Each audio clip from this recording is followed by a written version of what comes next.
Hello વિદ્યાર્થી મિત્રો, કેમ છો? વરપાલ સિંહ વાઘેલા તમારા માટે પ્રાચીન ઇતિહાસમાં હર્યક વંશ, શિશુનાગ વંશ, નંદવંશ અને મૌર્યવંશના કેટલાક આઈએમપી ક્વેશ્ચન લાવે છું, તો તમે ધ્યાનથી જુઓ. પ્રશ્ન 1, હર્યક વંશની સ્થાપના કોણે કરી? તો બિંબિસાર.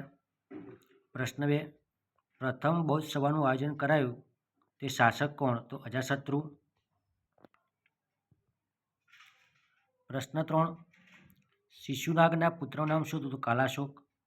પ્રશ્ન 4, નંદ વંશના સ્થાપક તરીકે કોણ ઓળખાય? તો મહાપદ્માનંદ. સિકંદરનો જન્મ ક્યાં થયો હતો? તો મેસિડોનિયા. છઠ્ઠું, બિંબિસાર રાજા બનતા તેના રાજ્યની રાજધાની કઈ હતી? ગિરિવ્રજ અને રાજગૃહી. સાતમું, બિંબિસારે બૌદ્ધ સંઘને કયું વન ભેટ આપ્યું? તો કદંબ. પાટલીપુત્રની સ્થાપના કોણે કરી? તો ઉદયન. નવમું, હર્યક વંશનો છેલ્લો રાજા કોણ હતો? તો નાગદશક. 10મું, બીજી બૌદ્ધ સભા કોના સમયમાં ભરાઈ? તો કાલાશોક.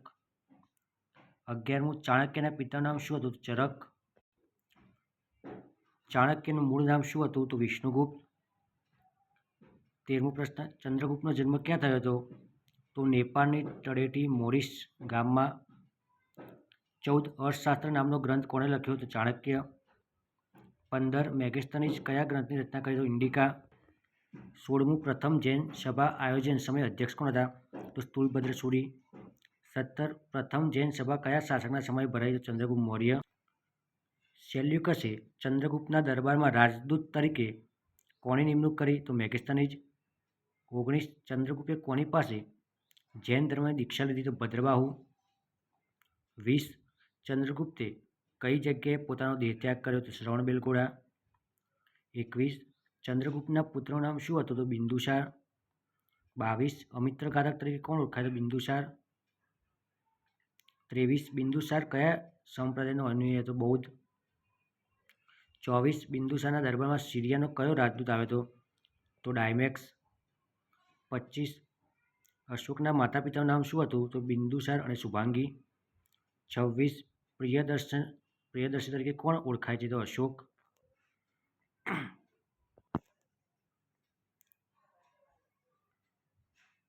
સમ્રાટ અશોકના શિલાલેખ કઈ લિપિમાં કોતરાયા? તો બ્રાહ્મી. સમ્રાટ અશોક કયા શહેરની સ્થાપના કરી? શ્રીનગર. અશોકે કયા ગામને કરમુક્ત કર્યું? તો લીંબુની. 31, મૌર્ય વંશનો અંતિમ રાજા કોણ? બૃહદત્ત. 32, બ્રહ્મદત્તની હત્યા કોણે કરી? તો પુષ્યમિત્ર શુંગે. દેવનામ પ્રિય તરીકે કયો રાજા ઓળખાય? તો અશોક. બિંદુસારના બે પુત્રોના નામ અશોક અને સુસીમ. અફઘાનિસ્તાનમાં કઈ લિપિમાં લેખો આવ્યા? ગ્રીક અને એરમાહક. 36, કયો રાજા ક્ષત્રિયનો વિરોધી હતો? તો મહાપદ્માનંદ. 37, શિશુનાગનો અંતિમ રાજા કોણ હતો? નંદીવર્ધન. 38, કાલાશોકનું ઉપનામ શું હતું? તો કાકવર્ણ.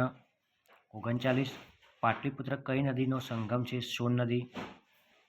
40, ઉદયન કયા ધર્મ માનતો હતો? જૈન ધર્મ. 41, અંગની રાજધાની ચંપા. 42, મગધની રાજધાની ગિરિવ્રજ અથવા પાટલીપુત્ર. 43, કૌશલની રાજધાની અયોધ્યા. 44, કાશીની રાજધાની વારાણસી. 45, ગાંધારની રાજધાની તક્ષશિલા. 46, મુદ્ર રાક્ષસ પુસ્તકની રચના વિશાખાદત્ત. 47, કથા સરિત સાગર પુસ્તકની રચના સોમદેવ. 48, મહાભારત પુસ્તકની રચના મહાભાષ્ય પુસ્તકની રચના પતંજલિ. 49, રાજતરંગીણી પુસ્તકની રચના કલ્હણ. અને 50, વિક્રમાદેવ ચરિત પુસ્તકની રચના બિલ્હણ. જો તમને આ ટેસ્ટ પેપરનો વિડીયો ગમ્યો હોય તો લાઈક કરો, શેર કરો અને સબસ્ક્રાઈબ કરો. હું આ રીતે તારા કોન્સ્ટેબલ અને એસએસસીની એક્ઝામમાં ઉપયોગી એવા ટેસ્ટ પેપરના વિડીયો લઈને આવતો રહીશ.